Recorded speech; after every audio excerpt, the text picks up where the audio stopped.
Kauuwi ko lang mula sa huling gabi ng pasyam para sa aking asawa nang bigla na lang marahas na inihagis ang maleta ko sa aming bakuran.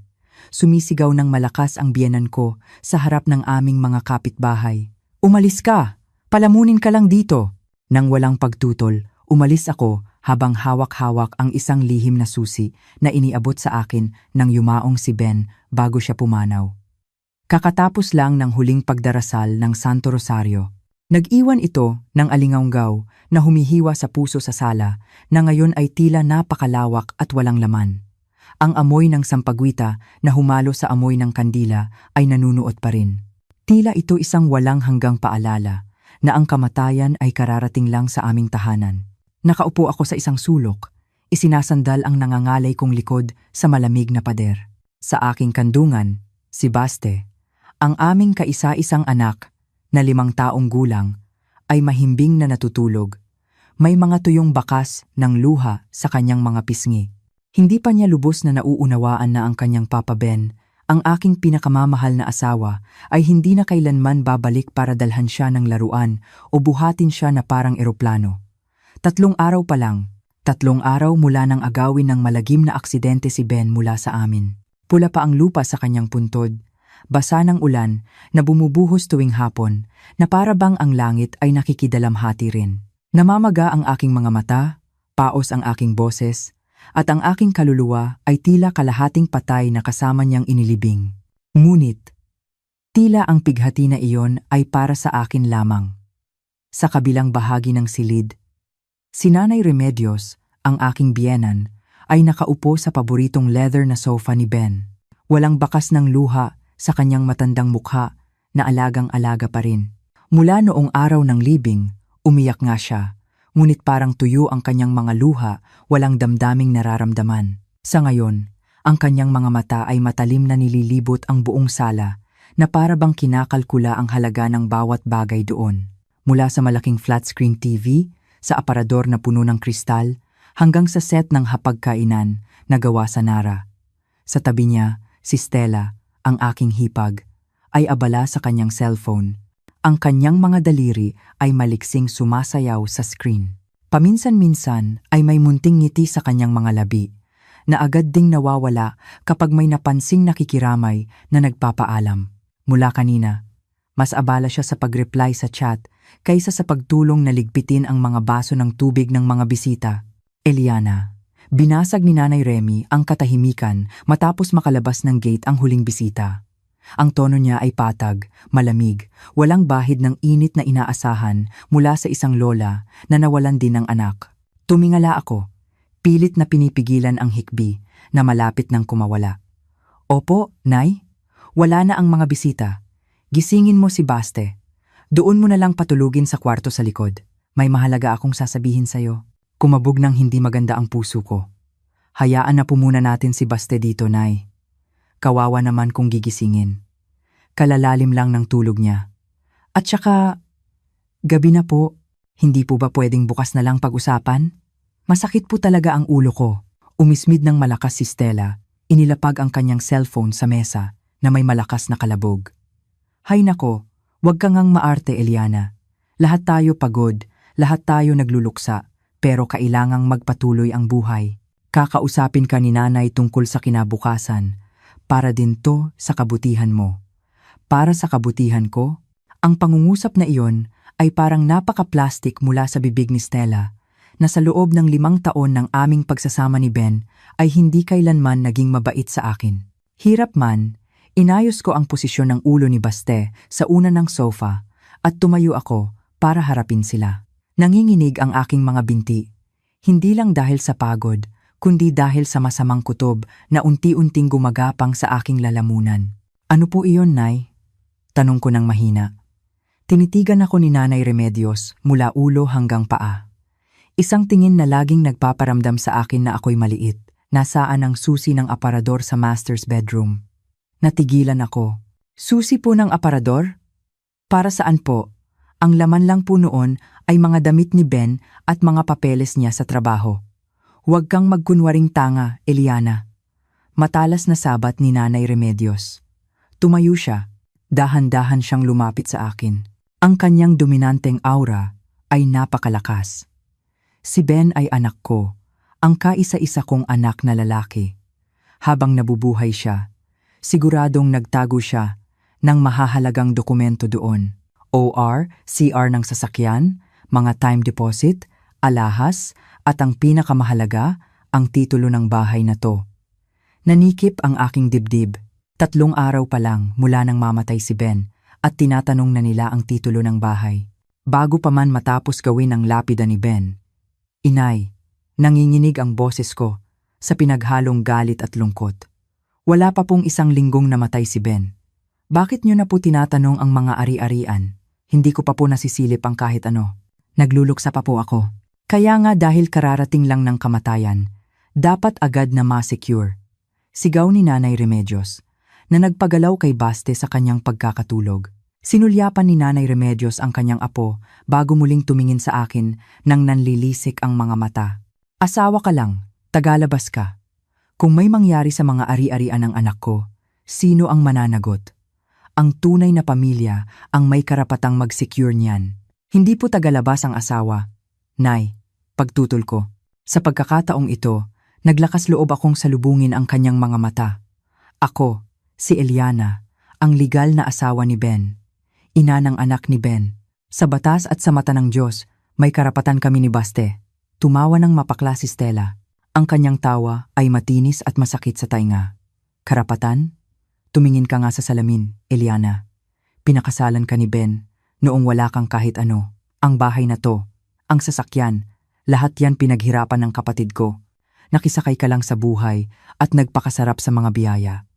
Ngayong wala na si Ben, tama lang na bumalik ang mga ari-arian niya sa nanay niya na nagpalaki sa kanya mula pagkabata. Sumikip ang dibdib ko. Hindi pa gumagaling ang sakit ng pagkawala ng asawa. Ngayon ay dinagdagan pa ng masasakit na salita mula sa pamilya na dapat sana'y aking sandalan. Hindi ko ibibigay ang susi ngayong gabi. Mariin kong sabi. Kahit na nanginginig ang aking mga kamay na nakakuyom. Pakiusap. Igalang niyo ang pagluluksa para kay Ben. Namula ang mukha ni Nanay Remedios. Tumigas ang kanyang panga. Lumapit siya. Napakalapit na naamoy ko ang matapang niyang pabango. Itinuro niya ang aking mukha gamit ang kanyang hintuturo na may makapal na gintong singsing. Alam kong balak mong itago ang titulo para maibenta mo ng palihim, diba? Bukas ng umaga, babalik kami ni Stella. Kung hindi mo ibibigay ng maayos ang susi, huwag mo kaming sisisihin kung ipasira namin ang pinto ng kwartong yan. Ang bahay na to, ginawa gamit ang pera ng anak ko, kaya bahay ko rin to. Nang hindi na naghintay ng sagot, sumenya si Nanay Remedios kay Stella. Tara na Stella, nasusuka ako sa mukha ng babaeng to na nagpapanggap na santa. Umalis silang dalawa, iniwan akong tulala sa sala. Ang hangin ng gabi ay pumasok. Dala ang lamig na tumatagos sa buto. Ngunit ang lamig na iyon ay walang-wala kumpara sa kirot sa aking puso. Tumingin ako kay Baste na mahimbing pa ring natutulog. Tama ang kutob ko. Hindi ito simpleng pagbisita ng pakikiramay. Ito ay isang deklarasyon ng giyera at napagtanto ko. Ang tunay na bagyo ay nagsisimula pa lamang. Hindi ko namalayan, napatingin ang aking mga mata sa isang maliit na drawer sa ilalim ng mesa ng TV. Doon nakasuksok ang isang duplicate na susi ng master's bedroom na walang ibang nakakaalam kundi kami lang ni Ben. Ano ba talaga ang hinahanap nila? Kasakiman lang ba o may iba pang lihim na itinago si Ben doon? Biglang nag-vibrate ang cellphone ko. Isang text message mula sa unknown number. Maikli lang ang laman, ngunit sapat na para manindig ang aking mga balahibo. Mag-ingat ka sa biyenan mo, Ate Eliana. Bago pumanaw si Kuya Ben, naikwento niya na pinipilit siya ng nanay niya na ilipat sa pangalan nito ang titulo ng bahay. Halos mabitawan ko ang cellphone. Sino ang nag-text nito? 7 araw. Katatapos lang ng misa at dasalan. Ang bahay na kanina'y maingay sa mga panalangin ay unti-unti nang tumatahimik. Isa-isang nagpaalam ang mga kapitbahay, kinakamayan ako na may mga tingin ng awa na sa katagalan ay parang pahirap na. Umuwi sila sa kanilang mga tahanan sa yakap ng kani-kanilang asawa. Samantalang ako, naiwan dito, Bihag ng pigating hindi pa rin humuhupa. Kakasara ko lang ng pinto at gate nang makarinig ako ng malalakas na yab. Hindi ito mga yabag ng isang taong paalis na. Nay? Ate Stella? Hindi pa po kayo umuuwi? Nag-aalangan kong tanong nang makita ko silang dalawa na nakatayo sa harap mismo ng pinto ng aming kwarto ni Ben. Ang kwartong iyon na 7 araw ko nang sinadyang ilak dahil hindi ko pa kayang amuyin ang naiwang pabango ni Ben sa mga unan nang hindi humahagulgol. Lumingon si Nanay Remedios. Matigas ang kanyang mukha, walang ngiti, walang bakas ng peking kalungkutan na ipinakita niya sa harap ng mga bisita kanina. Inilahad niya ang kanyang kamay. Nasaan ang susi? Susi po saan, Nay? Huwag kang magkunwaring nagka-amnesia, Eliana. Sigaw ni Stella. Ang boses niya ay matinis. Umalingaw-ngaw sa mga dingding ng bahay. Ang susi ng kwartong to. Gusto nang pumasok ni Nanay ngayon din. Kumulo ang dugo ko. Gabi na po, Nay. Pagod na po ako. Tulog na rin si Baste sa kabilang kwarto. Pakiusap po, huwag na po kayong gumawa ng gulo. Bukas na lang po kung may pag-uusapan. Sino ang may sabing makikipag-usap? Lumapit si Nanay Remedios. Itinulak ang katawan ko hanggang sa mapatama ang likod ko sa pader ng pasilyo. Hindi kami makikipag-usap, mag-i-inspeksyon kami. Tabi, sinubukan ni Nanay Remedios na pihitin ang doorknob pero nakalak ito. Kinalampag niya ang pinto gamit ang kanyang kamao. Buksan mo o tatawag ako ng panday ngayon din para sirain ang pintong to. Nanginig ako, hindi sa takot, kundi sa hindi makapaniwalang pakiramdam. Paano nagagawa ng isang ina na yurakan ang privacy ng kanyang anak at manugang habang sariwa pa ang lupa sa puntod ng sarili niyang anak? Kwarto po namin, to ni Ben. Nay, may mga personal kaming gamit. Wala po kayong karapatang pumasok ng basta-basta. Sinubukan kong iharang ang aking mga braso para hadlangan si Nanay Remedios. Si Stella, na kanina pa nakatayo sa likod ng kanyang ina, ay biglang sumugod. Sa isang marahas na galaw, malakas niya akong itinulak sa balikat. Ang nanghihina kong katawan dahil sa halos 1 linggong walang ganang kumain ay natumba sa gilid, muntik nang tumama sa isang plorerang porselana sa sulok. Umayos ka nga, Eliana, sigaw ni Stella. Patay na si Ben. Wala nang privacy. Ang meron na lang ngayon ay usapin ng mana at ari-arian.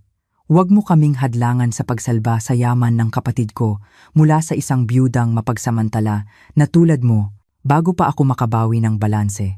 Inagaw na ni Nanay Remedios ang kumpol ng mga susi na nakasabit sa bulsa ng aking duster. Nanginginig ang kamay sa kasakiman. Isa-isa niyang sinubukan ang mga susi hanggang sa marinig ang masakit na tunog ng pag-click. Bumukas ang pinto. Huwag po, Nay. Pakiusap. Sigaw ko, bumuhos na ang mga luha. Tumakbo ako para sundan sila sa loob ng kwarto.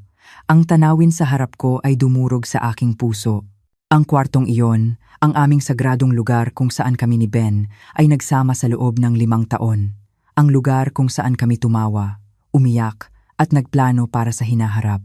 Sa isang iglap, para itong barkong sinira ng bagyo, dumiretso si Nanay Remedios sa aparador ng mga damit. Marahas niyang binuksan ang mga pinto nito. Hinila ang mga drawer hanggang sa matanggal sa kanilang mga riles. Mga nakatuping polo ni Ben na maayos kong pinlantsa ay hinila palabas at basta na lang inihagis sa sahig.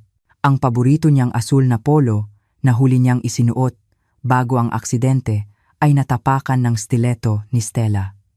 Inay, damit po yan ni Ben. Humagulgol ako.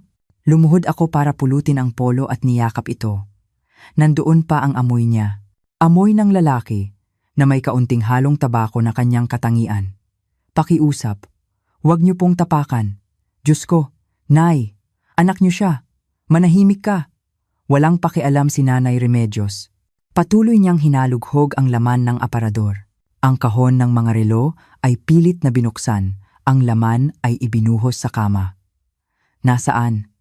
Nasaan niya itinago ang berdeng folder niya? Laging itinatago ni Ben ang mga dokumento ng lupa sa berdeng folder. Hindi nagpahuli si Stella sa kalupitan. Binuksan niya ang mga drawer ng aking vanity table. Ang mga bote ng pabango at makeup ay marahas niyang iwinaksi hanggang sa may ilan na nahulog at nabasag, nagkalat ng matapang na amoy na humalo sa tensyon sa silid. Hinalughog niya ang mga nakatuping hijab at maging ang aking mga damit panloob nang walang anumang hiya. "Wala dito, Nay," inis na sigaw ni Stella.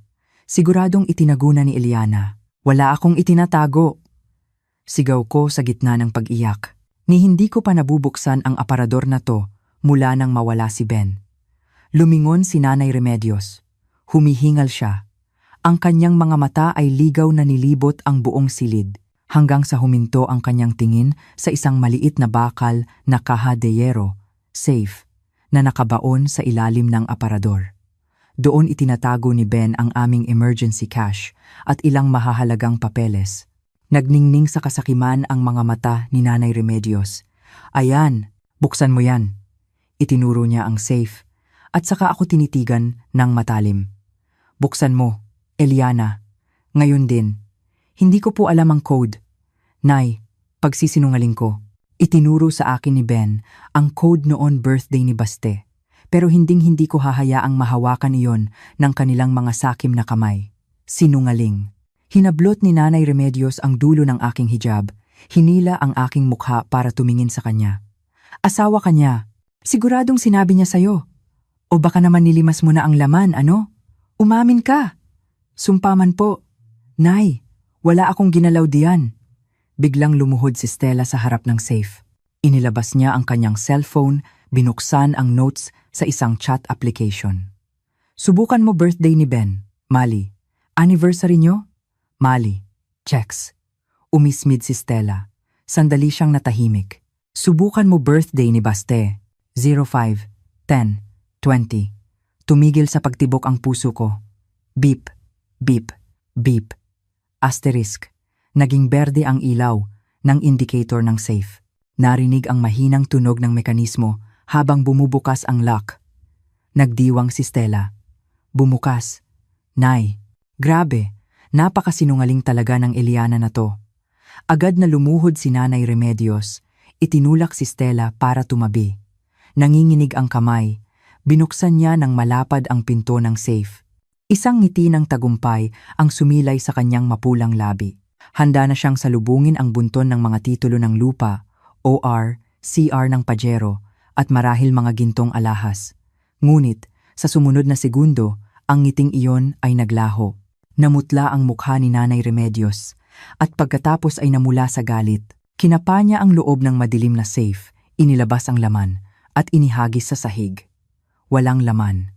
Mayroon lamang ilang piraso ng 1,000 piso at isang manipis na puting sobre.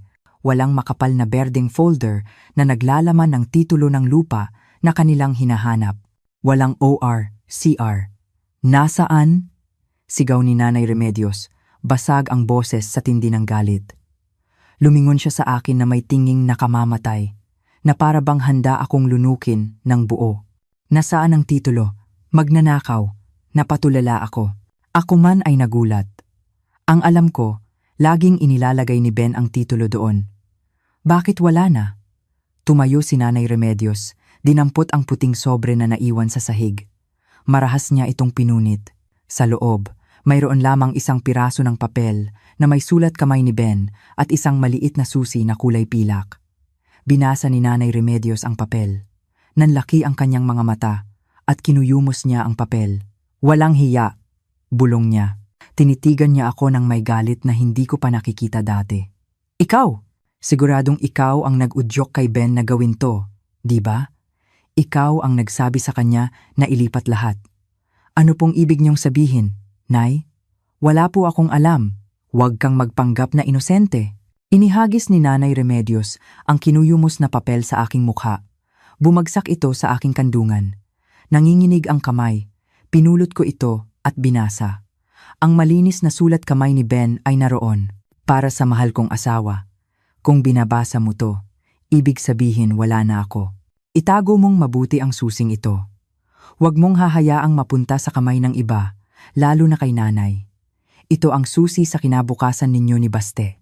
Umikot ang aking mundo." Pinaghandaan ito ni Ben. "Lumayas ka," biglang sigaw ni Nanay Remedios. hinihingal. Kung hindi mo makita ang titulo ngayong gabi, umalis ka sa bahay na. To ngayon din, ang bahay na to ay pag-aari ng anak ko. Ibig sabihin, pag-aari ko. Wala kang karapatan kahit isang hakbang dito. Ang papel na may huling mensahe ni Ben ay mahigpit kong hinawakan, na para bang dito nakasalalay ang aking buhay. Kumakaripas ang puso ko, kasabay ng humihingal na paghinga ni Nanay Remedios dahil sa galit. Ibigay mo sa akin ang papel na, yan, utos ni Nanay Remedios. Inilahad ang kamay sa harap ng aking mukha, litaw ang mga ugat sa kanyang leeg. Tanda na ubos na ang kanyang pasensya. Umiling ako ng mahina, ngunit matapang ang aking tingin. Hindi po. Ito ay habilin ni Ben para sa akin. Wala po kayong karapatan. Sumasagot ka na sa matanda. Sumugod si Stella, balak agawin ang papel. Ngunit umatras ako. Dinampot ang maliit na gunting sa vanity table at itinutok ito bilang depensa. Hindi para saktan sila, kundi para protektahan ang kaisa-isang naiwan ng aking asawa. Huwag niyo akong pilitin, sigaw ko, paus ang boses. Umalis kayo sa kwarto namin. Napaatras si Stella, sandaling namutla bago bumalik ang kanyang mapanuyang ekspresyon. Wow, Nay. Tingnan mo, ang paborito mong manugang, marunong nang gumamit ng armas. Baliw na babae, kaya pala namatay agad si Ben. Siguradong na-stress sa asawang tulad mo. Ang mga salitang iyon ay parang mainit na sampal.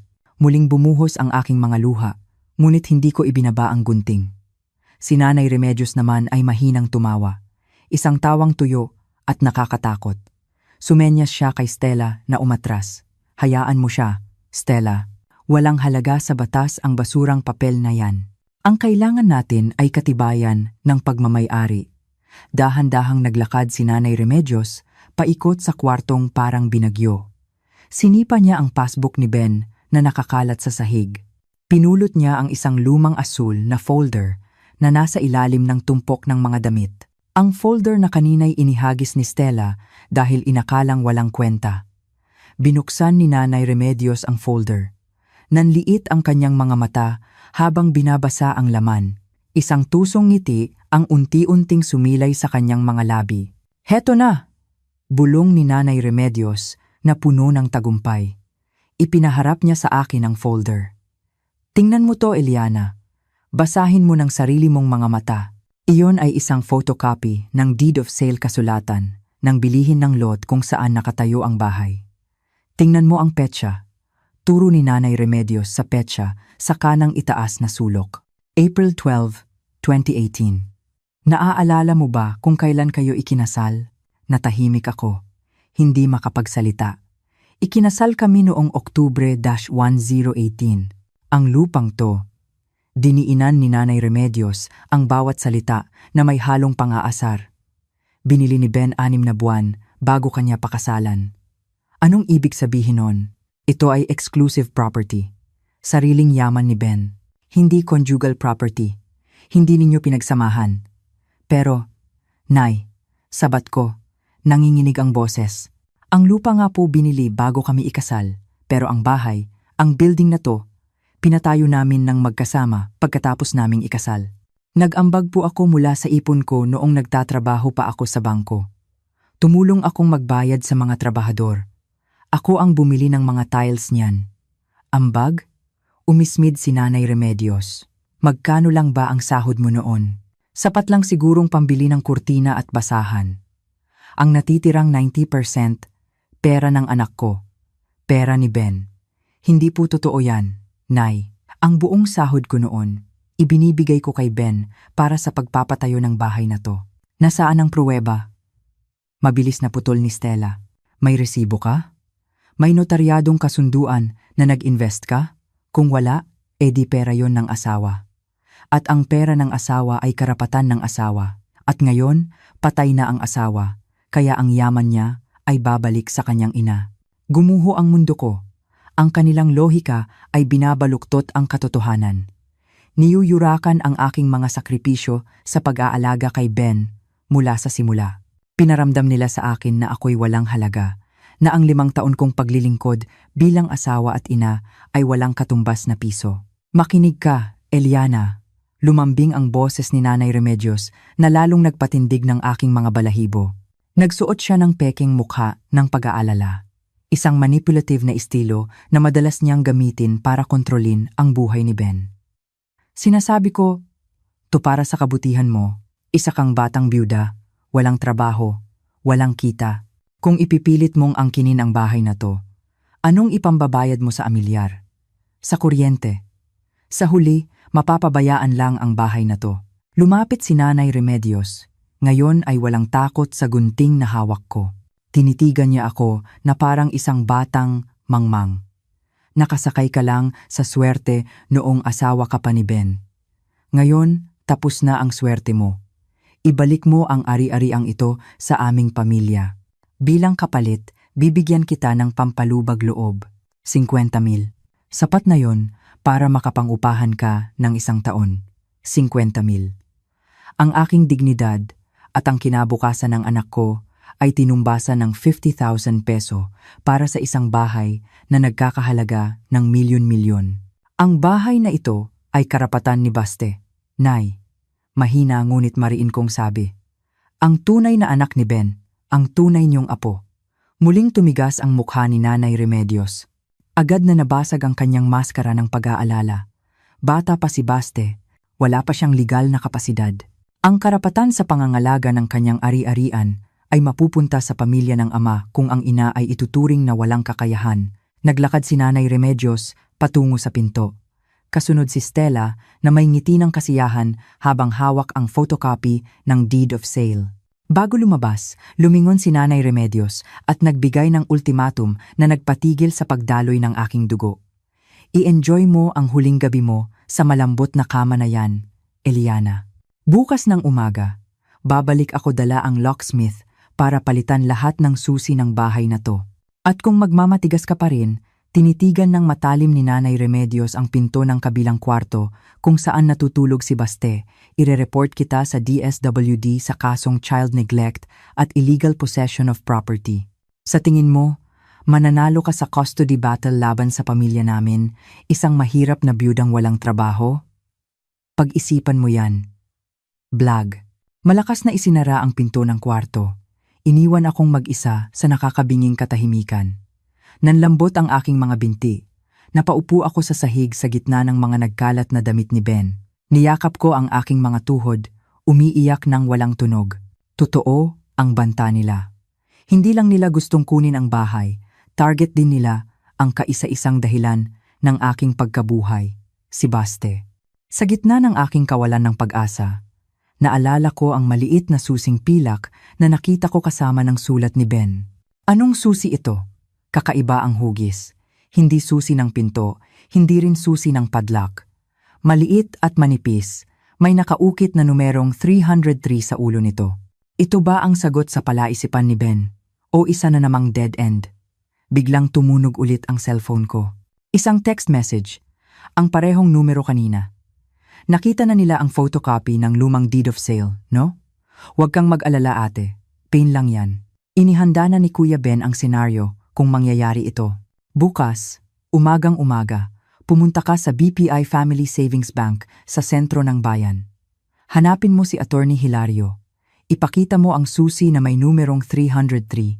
Sino ang taong ito? Bakit alam niya ang lahat?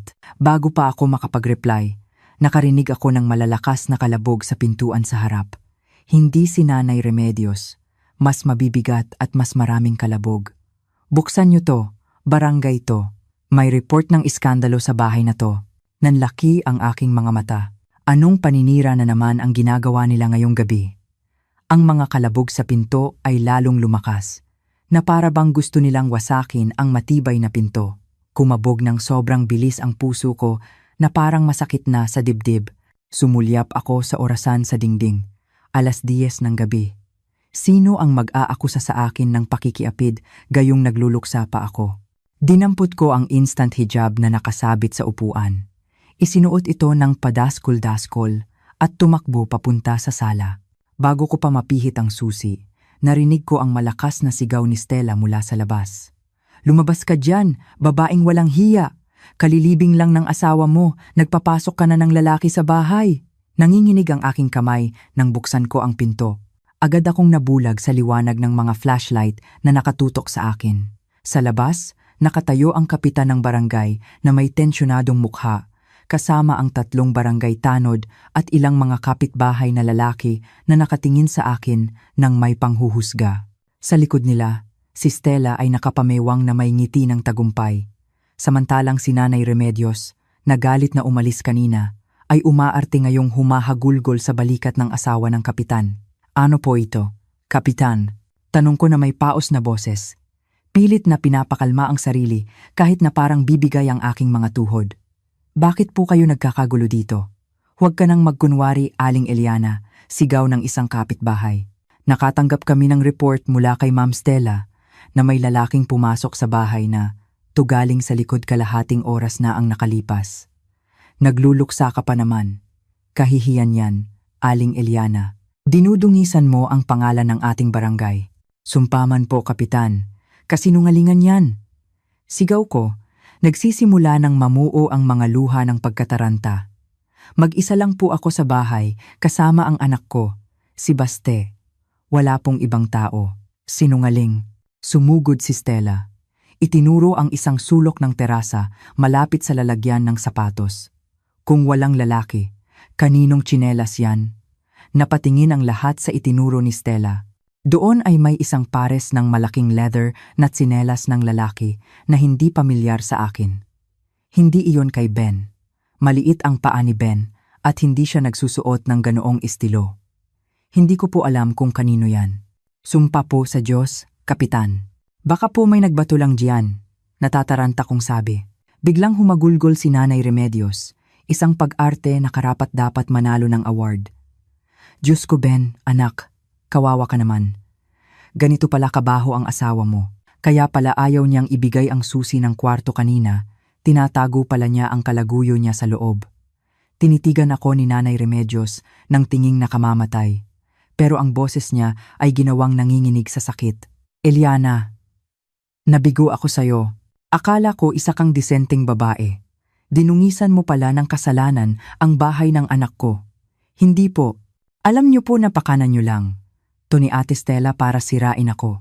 Ingatan mo ang bibig mo, sigaw ng kapitan. Ang kanyang autoridad bilang leader ng komunidad ay nagpaliit sa aking loob. May ebidensya na. Ayaw mo pang umamin at inaakusahan mo pa ang biyenan mo?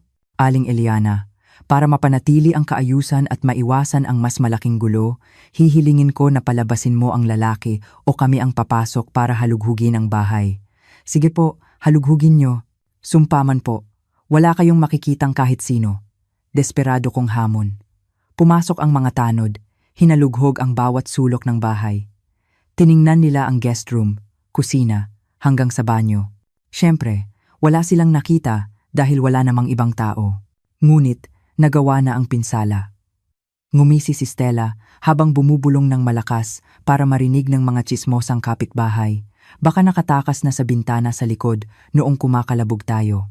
Tingnan nyo, hindi nakalock ang bintana ng kusina. Agad na naniwala ang mga kapitbahay na nadala na sa paninira. Ang mga bulungan ay nagsimulang sumakit sa tainga. Ang landi ng byuda, kawawa naman ang asawa niya. Mukha lang pala siyang anghel. Bumalik ang mga tanod sa labas na walang dala.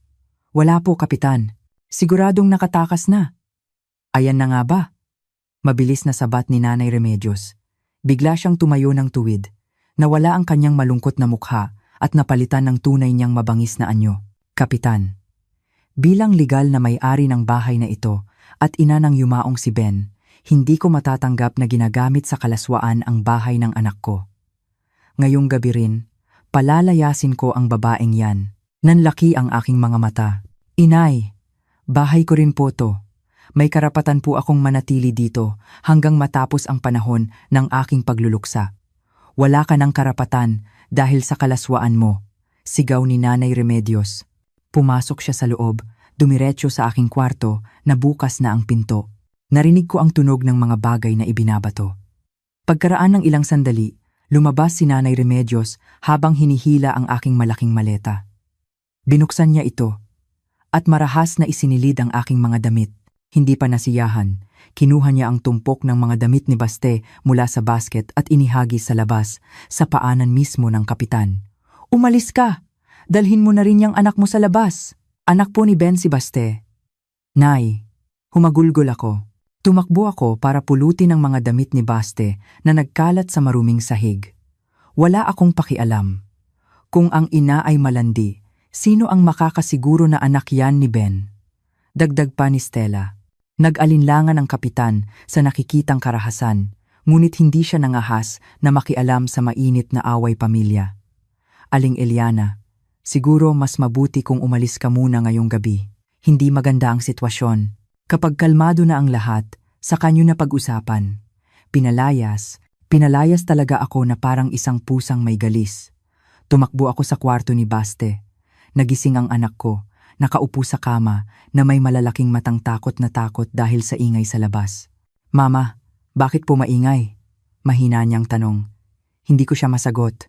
Umiiyak, dinampot ko ang jacket ni Baste, mabilis na isinuot sa kanya. "Mamamasyal lang tayo saglit." "Anak, halika, sama ka kay mama." Kinarga ko si Baste, sinunggaban ang aking handbag na naglalaman ng wallet, mahahalagang dokumento, kasama na ang mahiwagang susi at ang sulat ni Ben na itinago ko na sa loob ng bulsa nito. Iyon lang ang yaman na naisalba ko. Paglabas ko ng pinto, habang karga si Baste at hinihila ang maleta, si Nanay Remedios ay nakatayo sa pintuan na parang bantay ng impyerno. "Huwag na huwag ka nang babalik dito," bulong niya. "Simula bukas, papalitan na ang mga susi at huwag kang umasang makakakuha ka ng kahit isang kusing mula sa yaman ng anak ko." Tinitigan ko ng maigi ang mukha ng aking biyenan. Itinatak ko sa isip ko ang bawat guhit ng galit sa kanyang mukha. Itinatak ko ang mukha ni Stella na may ngiti ng kasiyahan sa likod niya. Itinatak ko ang mga mukha ng mga kapitbahay na nakatingin sa akin ng may pandidiri. "Tandaan niyo po ang araw na to, Nay." Mahina ngunit matalas kong sabi. "Saksi ang langit at lupa. Hinding-hindi ko makakalimutan ang ginawa niyo sa akin ngayong gabi. Darating ang araw, kayo naman ang luluhod sa paanan ko." Twe, dumura si Nanay Remedios sa lupa, malapit sa aking sapatos. Tumalikod ako. Naglakad sa gitna ng mga taong nagbigay daan. Walang tumulong sa akin sa pagbuhat ng maleta. Walang nagtanong kung saan ako pupunta sa gitna ng gabi kasama ang isang maliit na bata. Malakas na isinara ang gate sa likuran ko. Ang tunog ng bakal ay parang martilyo ng hukom na naghatol sa aking kapalaran. Madilim ang gabi, malakas ang hangin, dala ang ambon na nagsimula ng bumuhos. Nakatayo ako sa gilid ng kalsada ng subdivision na tahimik, nanginginig sa ginaw. Isinandal ni Baste ang kanyang ulo sa aking balikat. Nagsimula ng umiyak dahil sa panginginig ng aking katawan. "Mama, saan po tayo matutulog?" Inosenteng tanong ni Baste. Ang tanong na iyon ay sumira sa natitira kong katatagan. Wala akong pamilya sa syudad na ito. Ang mga magulang ko sa probinsya ay matagal nang pumanaw. Ang pera ko sa ATM ay sapat lang marahil para sa isang linggo. Kinapa ko ang aking cellphone. May isang text message ulit mula sa misteryosong numero. "Huwag kang susuko. Pumunta ka sa Jasmine Apartel sa may Merpati Street. Room 303. Kapares niyan ang susi mo. Bayad na yan ni Kuya Ben para sa isang taon bilang ligtas na kanlungan." Tinitigan ko ang susing pilak sa aking kamay. Ang numerong 303 ay kumikinang sa ilaw ng poste. "Ben, alam mo bang magiging ganito kalunos-lunos ang aming sinapit, kaya naghanda ka ng isang taguan?" Gamit ang natitirang lakas, pumara ako ng taxi. Lumakas na ang ulan. Hinuhugasan ang mga bakas ng aking paa mula sa bahay na minsan kong itinuring na langit, ngunit ngayon ay naging impyerno. Ang room 303 ay hindi isang marangyang hotel room, pero hindi rin ito isang maruming kwarto gaya ng inakala ko. Ito ay isang silid sa isang malinis at tahimik na 2 palapag na apartment na nakatago sa isang eskinita na napapalibutan ng mga puno ng mangga. Inupahan pala ito ni Ben hindi lang para sa 1 taon, kundi binayaran niya ng buo para sa 2 taon sa ilalim ng pangalan ng isang malayong pinsan para hindi matunton. Dito kami nanatili sa loob ng 2 linggo, na parang mga dagang nagtatago mula sa mga maninila. Tinitigan ko si Baste na hindi mapakali sa kanyang pagtulog sa isang foam mattress na hindi kasing lambot ng aming kama sa bahay. Pinagpapawisan siya ng malamig. Mula noong gabi ng pagpapalayas, madalas lagnatin si Baste at nananaginip na tinatawag ang kanyang ama. Ang trauma na makita ang kanyang inang kinaladkad at sinisigawan ay malinaw na nag-iwan ng malalim na sugat sa kanyang murang isipan. "Papa, uwi na," bulong ni Baste sa kanyang pagtulog. Sinong ina ang hindi madudurog ang puso? Hinaplos ko ang kanyang buhok, pinipigilan ang sarili kong mga luha. Paubos na ang gamot na pampababa ng lagnat. Ganoon din ang pera sa aking wallet. Ang 50,000 pesos na pampalubag loob na ipinangako ni Nanay Remedios ay siyempre isang kasinungalingan lamang. Pinalayas ako sa bahay na iyon nang walang ni isang kusing.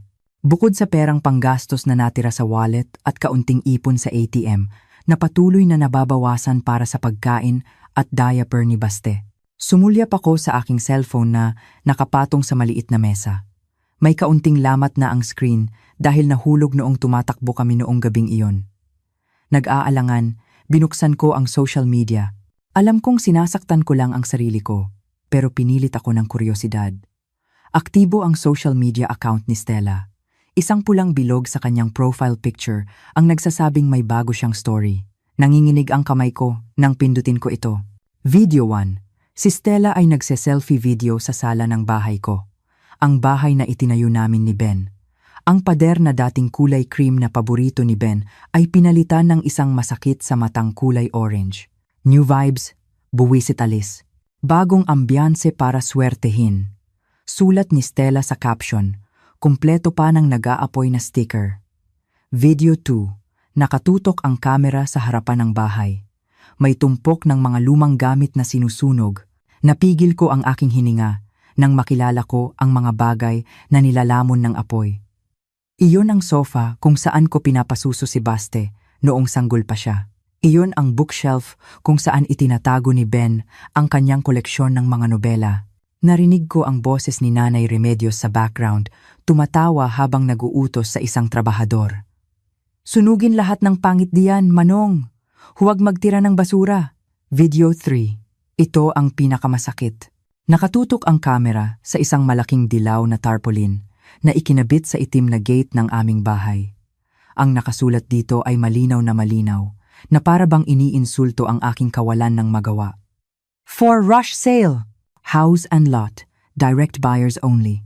Contact Remedios numero ng telepono." Nabitawan ko ang aking cellphone.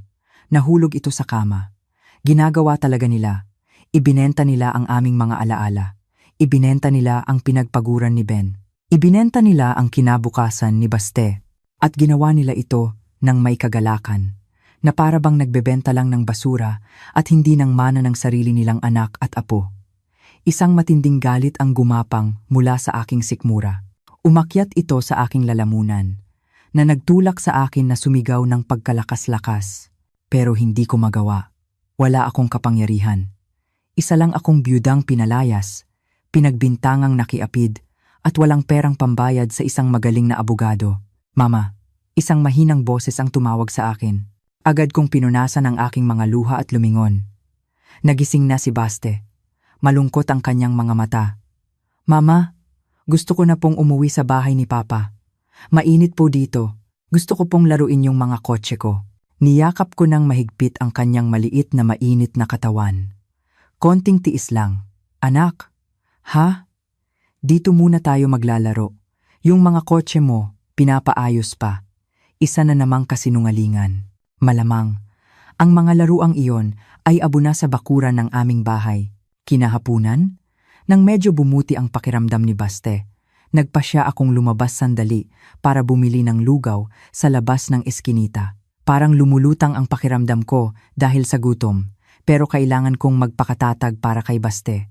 Habang naghihintay ng order, nag-vibrate ang cellphone ko.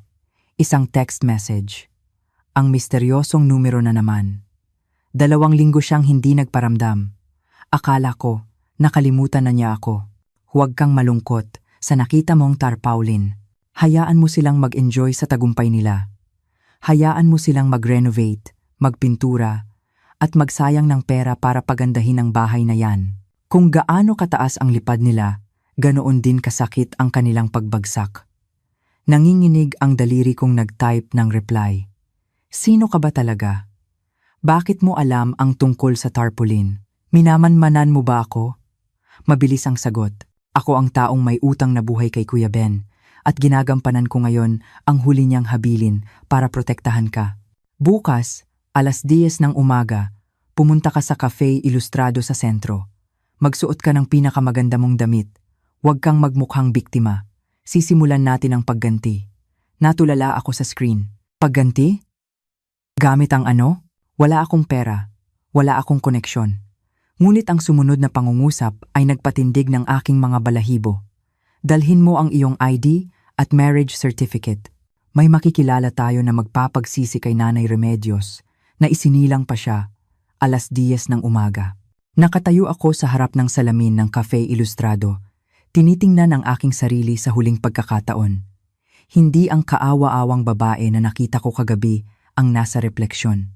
Suot ko ang pinakamaganda kong itim na abaya, ang kaisa-isang nakaligtas sa aking maleta at naglagay ako ng kaunting pulbos para itago ang aking maitim na mga mata.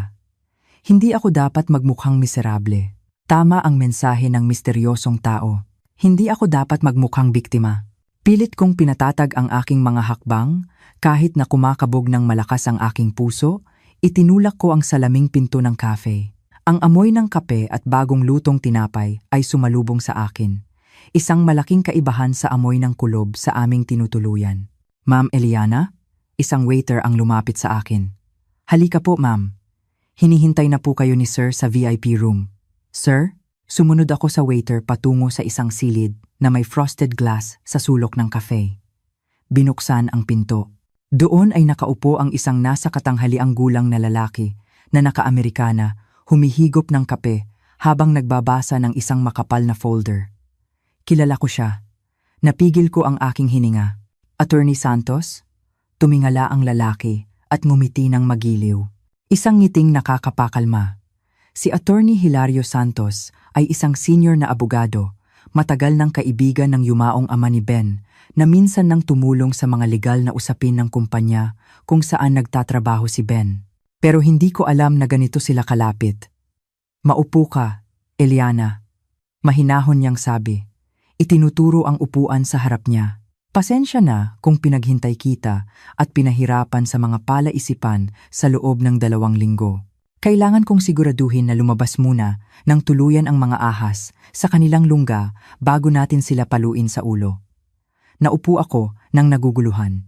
Kayo po pala ang nagpapadala ng mga text.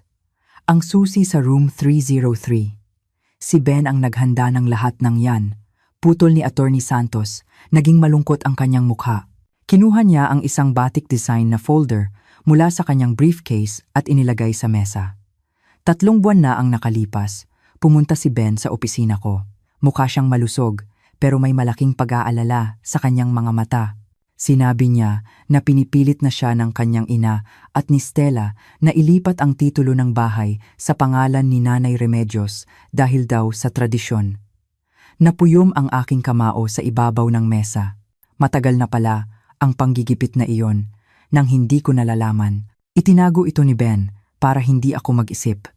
Kilalang-kilala ni Ben ang ugali ng kanyang ina, patuloy ni Attorney Santos.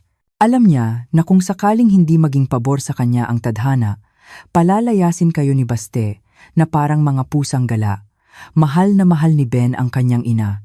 Isa siyang masunuring anak, pero mas takot siyang mapabayaan ang kanyang mag-ina. Malaking kasalanan niyon para sa isang padre de pamilya. Ano po ang laman ng folder na yan, attorney? Tanong ko, nakatutok ang mga mata sa batik na folder. Hindi agad sumagot si Attorney Santos. Kinuha niya ang kanyang cellphone mula sa bulsa. Bago natin buksan yan, may gusto akong ipakita sa'yo. Live feed to mula sa CCTV ng opisina ng notaryo publiko na partner ko, si Attorney Darmawan. Nagkataon lang. Nandoon ngayon ang iyong biyenan at hipag. Inilagay ni Attorney Santos ang cellphone sa harap ko. Ipinakita sa screen ang isang malinaw na video. Doon ay kitang-kita si Nanay Remedios at si Stella na nakaupo sa harap ng isang notaryo. Ang mukha ni Nanay Remedios ay masayang-masaya habang si Stella ay abala sa pagbibilang ng pera. Marahil ay down payment mula sa isang buyer na nakaupo sa tabi nila.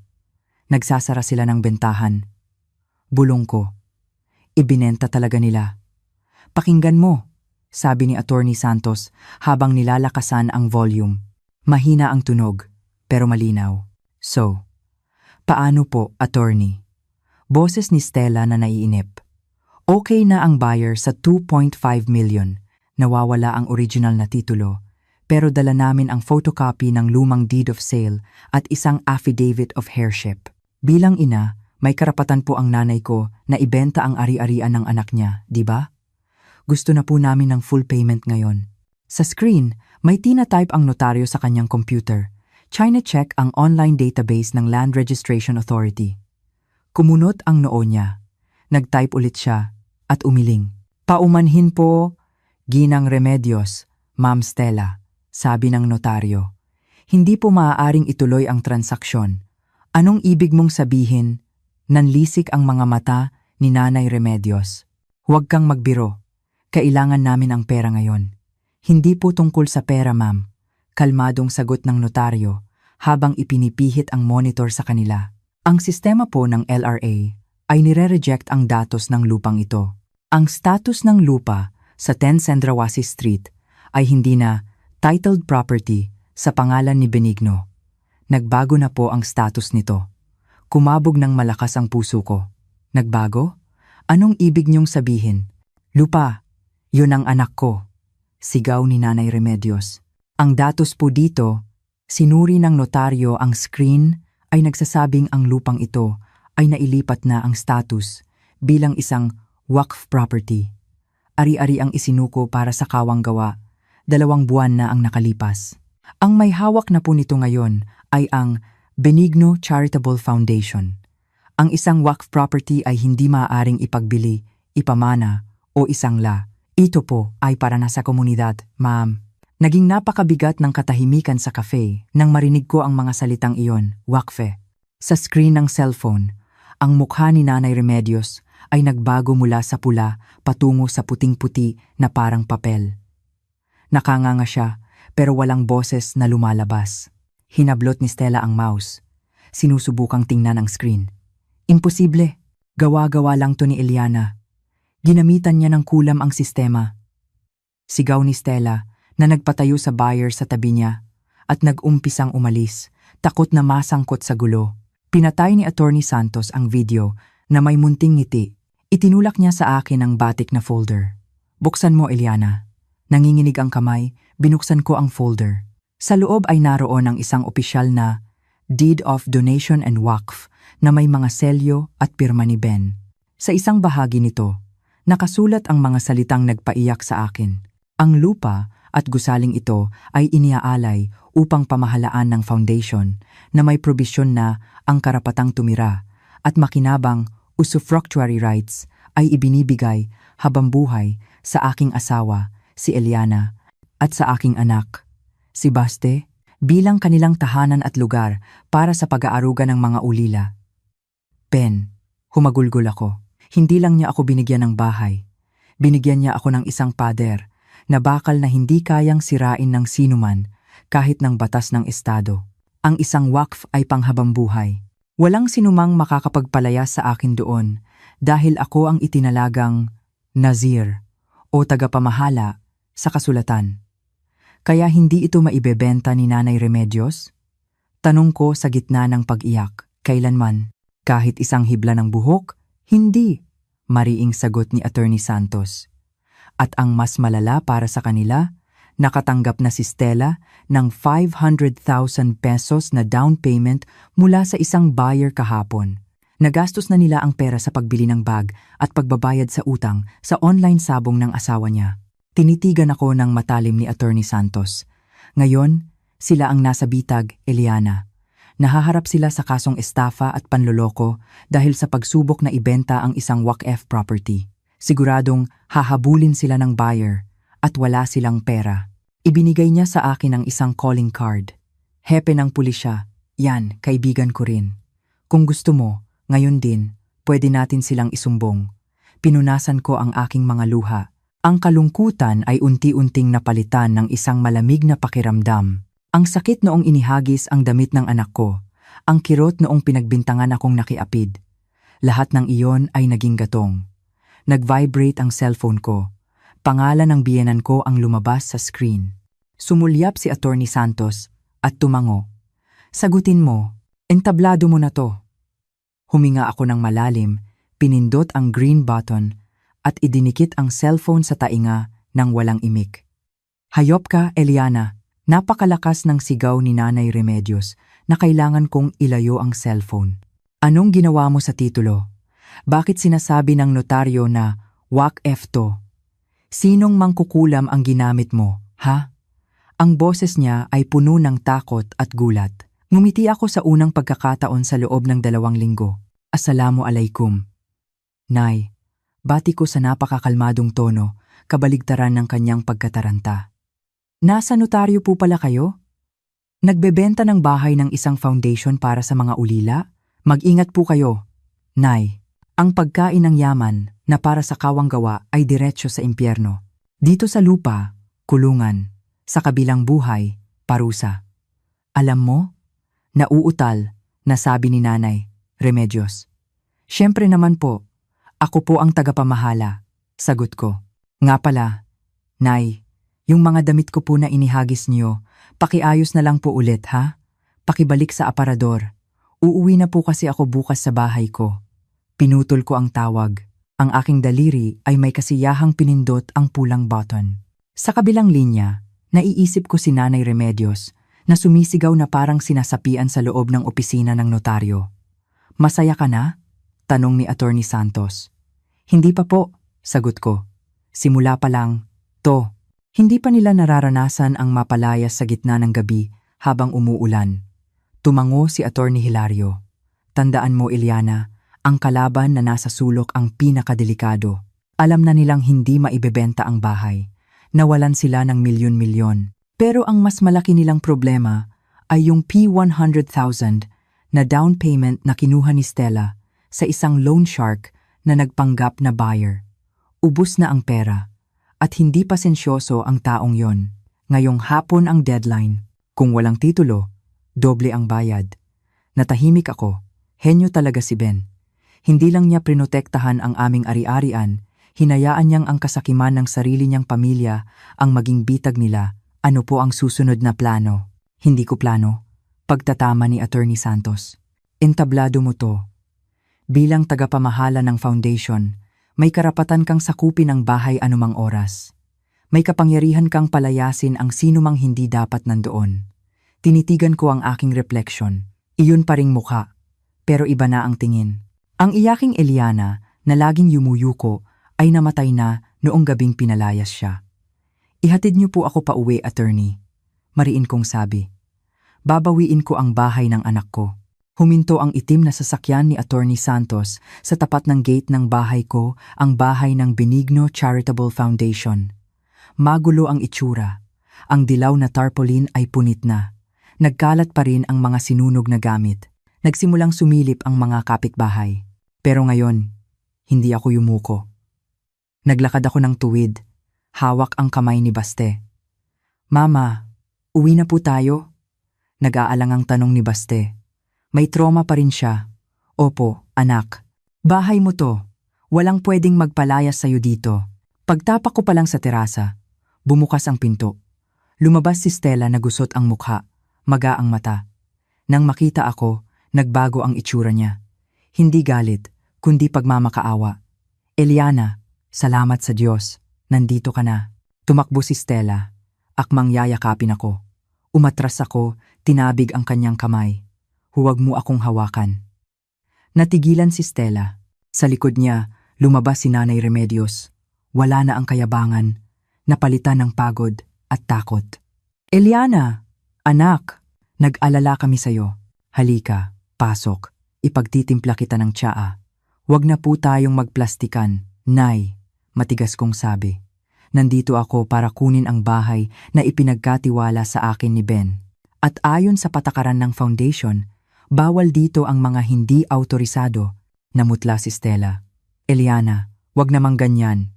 Maghipag tayo. Bigla siyang lumuhod sa paanan ko, humahagulgol. Eliana, tulungan mo ako. Pakiusap. Tinitigan ko siya ng malamig. Bakit? Dahil yung P100,000 bilyong mula sa loan shark, nagastos mo na? Nanlaki ang mata niya sa gulat. Alam mo? Alam ko.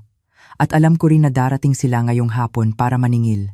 Nawala na rin ang pagkukunwari ni Nanay Remedios. Eliana, kailangan mo kaming tulungan. Ipakansela mo ang wakf. Sabihin mo sa notaryo na wala sa sarili si Ben. Kailangan nating ibenta ang bahay para mabayaran ang utang ni Stella.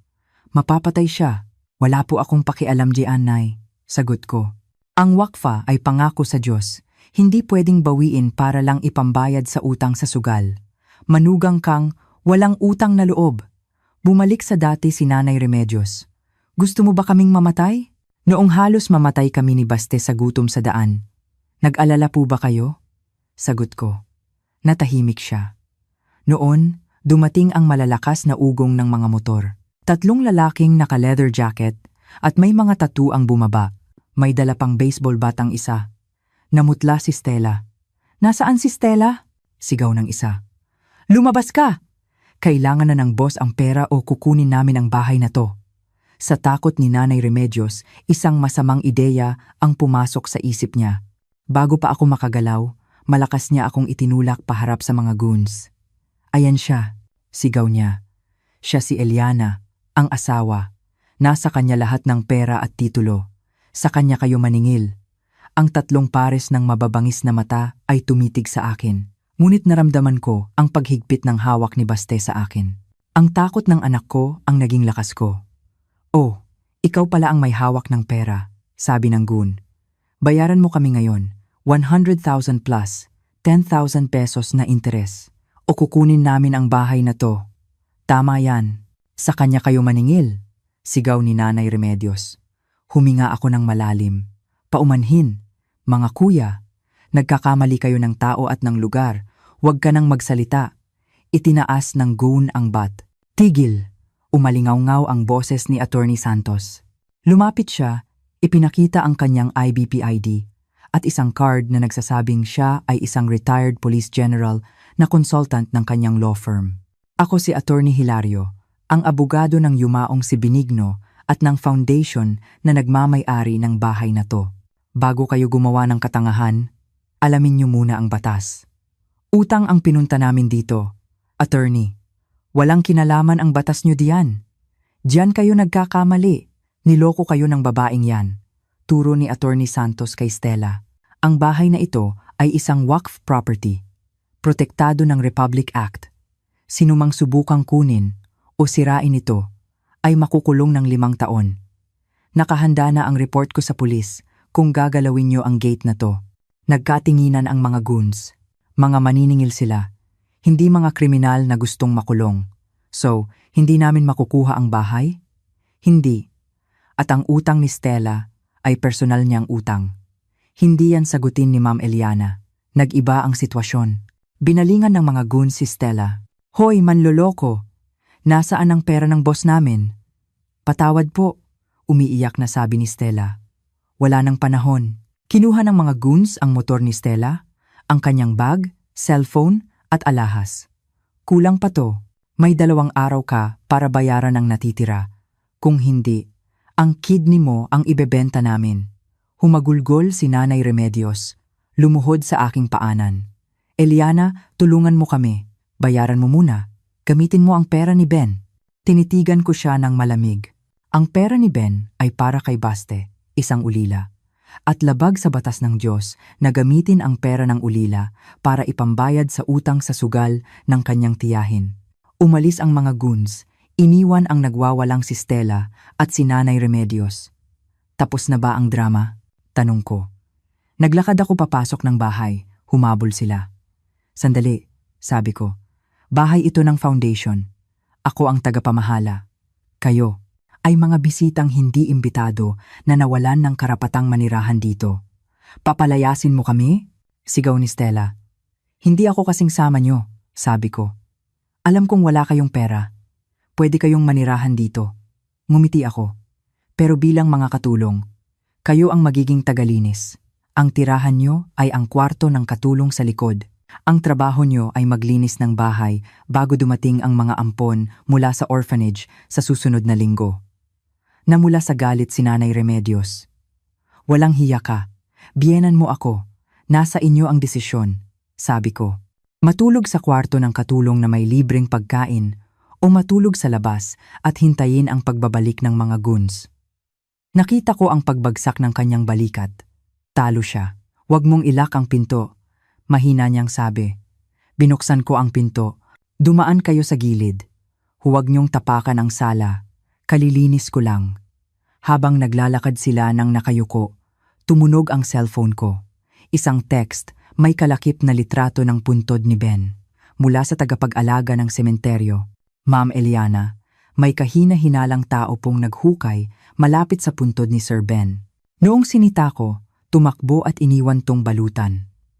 Ang sumunod na litrato ay isang puting tela na may lamang lupa mula sa puntod, mga karayom, at ang litrato kong tinusok-tusok. Nanindig ang aking balahibo. Nabigo sa pisikal na atake, lumipat sila sa kulam. Isang linggo ang lumipas, nagkaroon ng grand launching at basbas ang Benigno Charitable Foundation. Ang buong bakuran ay puno ng mga bisita at mga bulaklak. Nakatayo ako sa entablado, nagsasalita. Sa isang sulok, nakikita ko si Nanay Remedios at Stella, nakasuot ng uniporme ng katulong, nagsisilbi sa mga bisita. Ang kanilang mga mukha ay puno ng kahihiyan. Habang nagpapatuloy ang programa, may napansin akong kakaiba. Nagbubulungan si Stella at Nanay Remedios. May hawak na maliit na bote si Stella. May binabalak sila. Sinabihan ko si Attorney Santos na agad namang kumilos. Lumabas si Stella mula sa kusina. May dalang tray na may 3 baso ng orange juice. Inilapag niya ang pinakamalaking baso sa harap ko. Para po sa inyo, Ma'am Eliana, nanginginig niyang sabi. Salamat. Kalmado kong sagot. Tinitigan ko ang baso at tinitigan ko siya. Bakit? Natatakot ka? Kinuha ko ang baso. Itinaas ko ito para makita ng lahat. Mga Ginoo at ginang.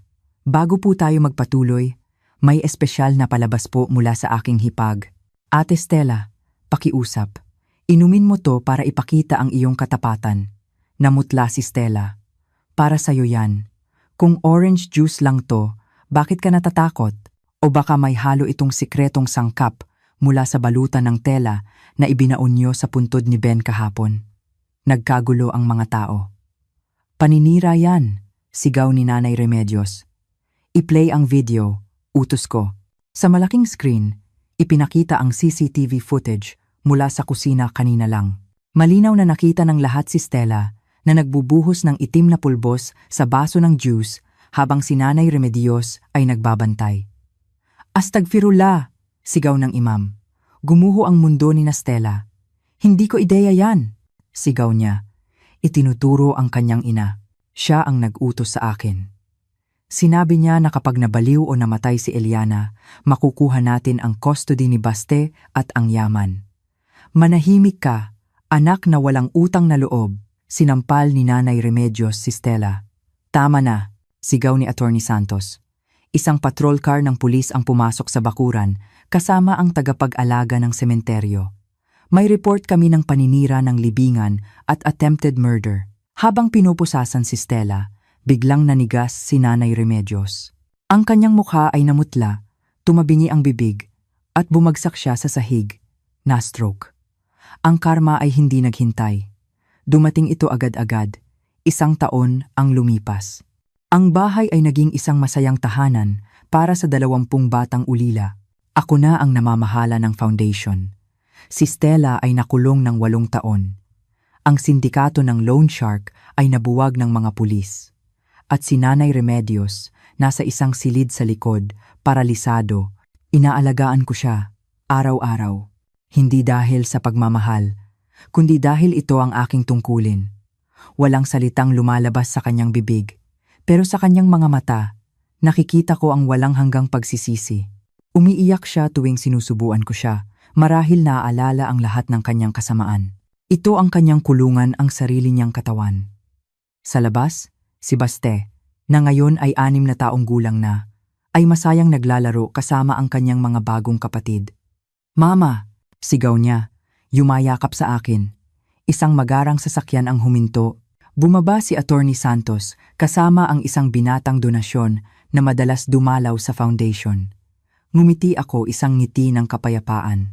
Ang susi ng room 303 ay nasa isang frame na ngayon, paalala na sa pinakamadilim na panahon, laging may tulong na darating. Ang paghihiganti ay nabayaran na, hindi ng dugo, kundi ng kaligayahang hindi na nila maaagaw muli. "Halika, Baste, salubungin natin ang mga bisita," sabi ko. Magkahawak kamay kaming humakbang pasulong, patungo sa isang bagong bukas. Ang pinto ng impyerno ay nagsara na, at ang pinto ng langit dito sa lupa ay malawak nang nakabukas. At dito nagtatapos ang paglalakbay ni Eliana. Maraming salamat sa inyong pagsubaybay at matiyagang pagsama sa kanyang kwento mula sa pinakamadilim na gabi ng kanyang buhay hanggang sa pagsikat ng isang panibagong umaga. Habang isinasara natin ang aklat na ito, nais kong magtanong, nasaan ka man ngayon? Nasa bahay ka ba nakapiling ang iyong pamilya? Nagpapahinga pagkatapos ng mahabang araw sa trabaho? O marahil ay nasa ibang bansa, nangungulila sa ating bayan? Ikinagagalak kong mabasa sa mga komento kung saan man kayo sa mundo sinubaybayan ang laban ni Eliana. Ang kwento niya ay isang paalala na ang buhay ay puno ng mga pagsubok, na kung minsan, ang mga taong inaasahan nating magiging sandalan natin ang siyang magiging dahilan ng ating pagbagsak. Ngunit ito rin ay isang patunay na para sa bawat patak ng luha, mayroong katumbas na ligaya. Para sa bawat paninira, mayroong hustisyang naghihintay. At para sa bawat inang lumalaban, ang pagmamahal para sa kanyang anak ang pinakamalakas na sandata. Nasaan man kayo ngayon, dalangin ko na kayo at ang inyong mga mahal sa buhay ay laging nasa mabuting kalagayan, ligtas at pinagpapala ng poong may kapal. Naway ang inyong mga puso ay laging mapuno ng kapayapaan, katatagan at walang hanggang pag-asa. Hanggang sa muli nating pagkikita sa susunod na kwento. Pagpalain kayo ng Diyos